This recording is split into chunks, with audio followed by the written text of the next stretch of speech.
আমাদের মক্কা শুকিয়ে গিয়েছে, বহুদিন বৃষ্টি হয় না, একে একে সবাই মারা পড়ছে, তাই বৃষ্টির জন্য কাবা ঘরের কাছে যাচ্ছি। তখন শিশুনবী বললেন, চাচা যান, আপনি আমাকে সাথে নিয়ে চলেন।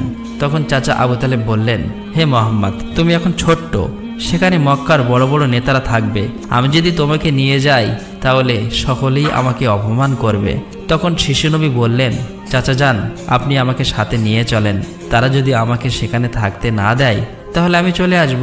শিশু নবীর মুখে এমন কথা শোনার পর চাচা আবু তালেব তার কথা ফেলতে পারলেন না। আসলে তিনি তাকে খুবই ভালোবাসতেন, তাই তিনি তাকে নিয়ে কাবার দিকে রওনা হলেন। কিছুক্ষণ পর তারা কাবার কাছে গিয়ে হাজির হলেন।